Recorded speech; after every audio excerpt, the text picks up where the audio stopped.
Hello my dear students, welcome to my YouTube channel.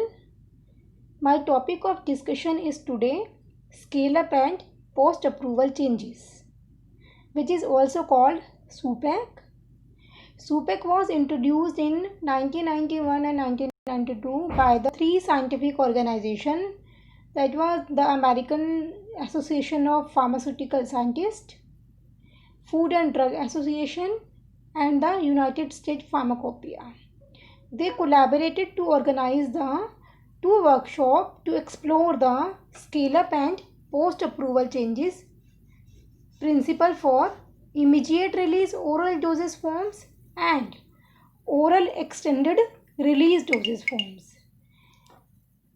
And the proceedings for both workshops were published in 1993, and they have been used as a guidance for the industry and regulatory bodies. As we know, scale up is an inevitable part of product life cycle of every successful drug, and each time it is required as a meticulous process must be followed to ensure that the end result is identical to the product formulation as originally devised.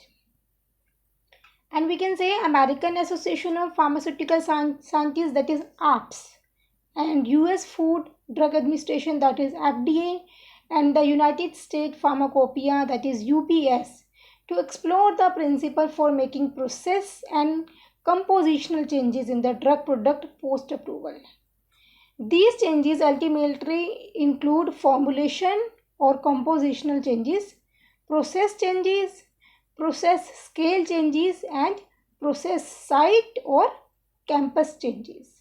So according to this kind of guidance document, which was basically implemented for the pharmaceutical industries, they have planned some kind of new regulations by which any industry want to get some changes in their formulation or in other things, they can apply for these kind of changes to FDA.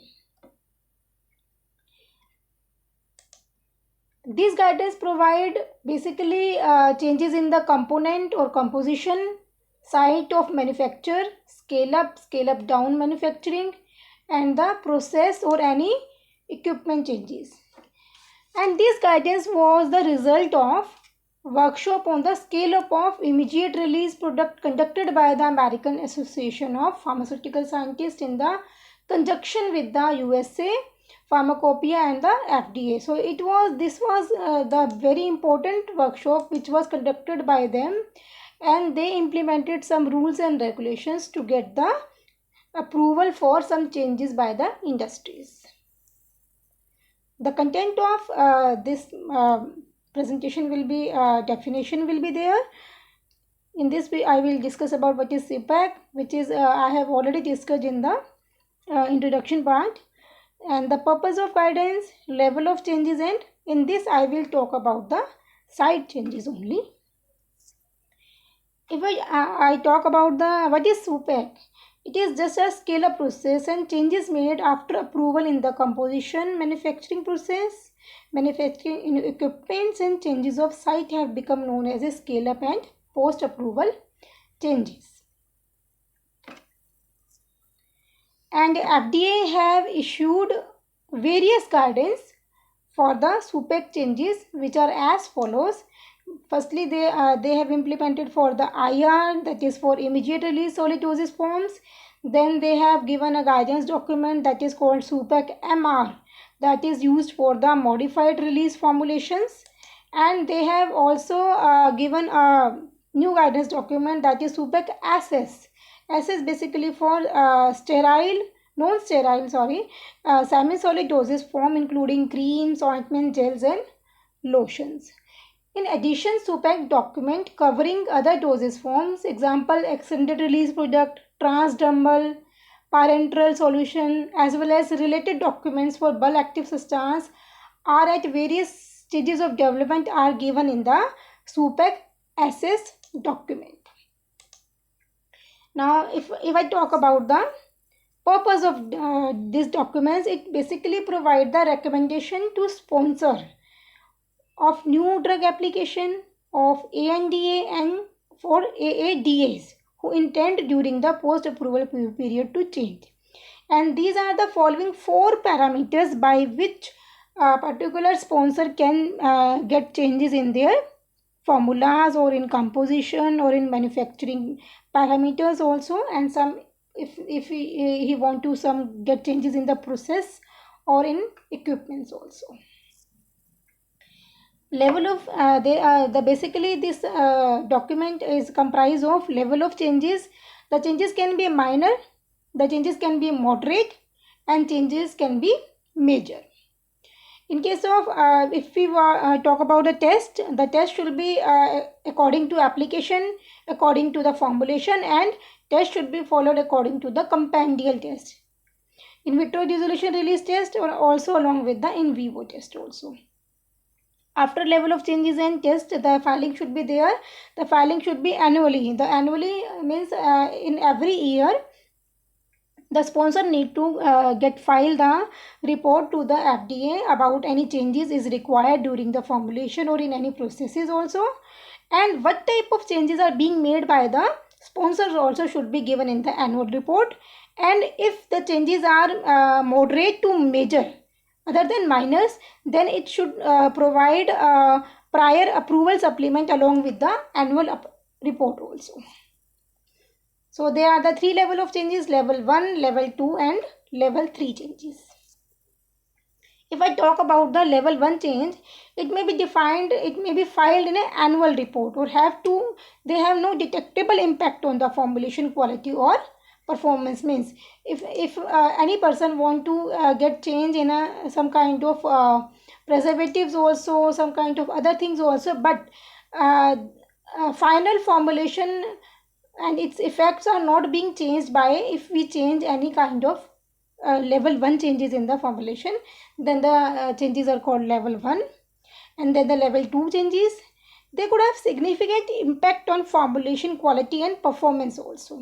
So level 2 changes have some kind of change effect on the quality as well as the performance of the pharmaceutical product. And this test and filing depends on therapeutic range, solubility and the permeability also. Then there are the level 3 changes also, and these changes are likely to impact on the quality and the performance. Basically they have a very high effect on the quality and performance of pharmaceutical product, and these should be given as I have previously said, this should be given as a prior approval supplement along with the annual report. Now I will talk about the side changes. Basically side changes basically deal with the campus changes. Means what type of changes are being made in case of basically industry in which where the formulation is being made. The thing is this, I have already talked about the level 1, level 2 and level 3 changes.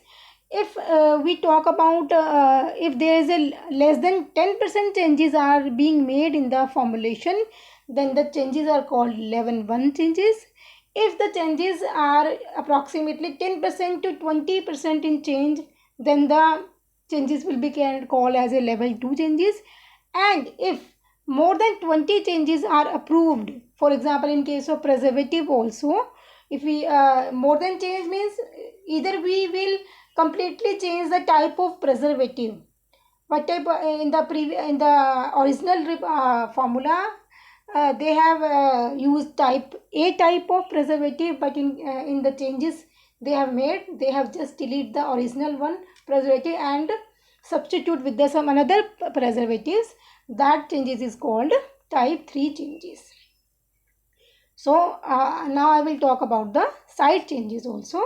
Basically it deals with the change in the location of site of manufacturing for both company owned and contract manufacturing facilities, and do not include any scale up changes in manufacturing including process, equipments or changes in the component. Scale up is addressed in section 5th of this guidance.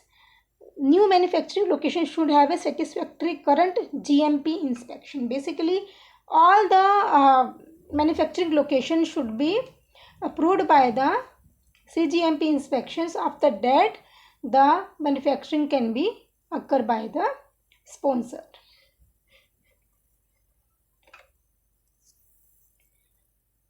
In the site changes, there is a level 1 change.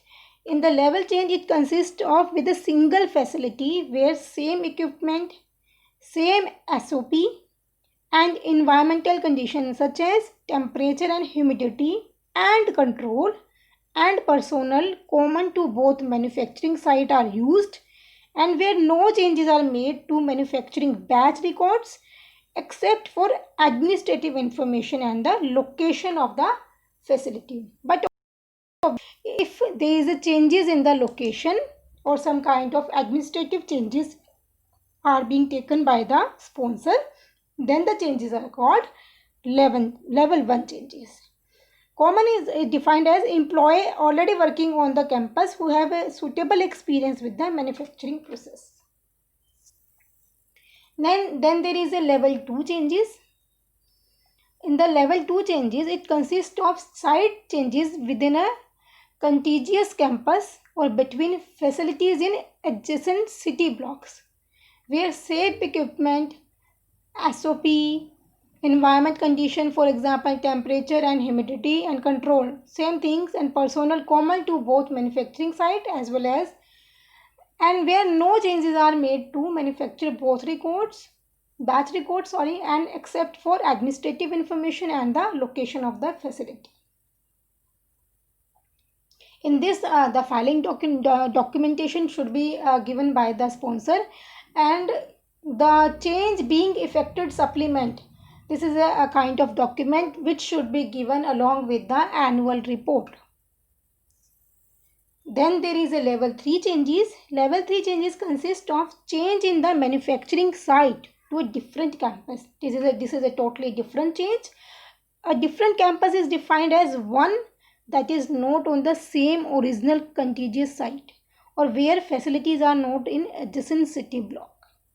To qualify as a level 3 change, the same equipment, SOP, environmental conditions, control should be used in the manufacturing process at the new site, and no changes may be made to the manufacturing batch record except to the administrative information, location and language translation where needed.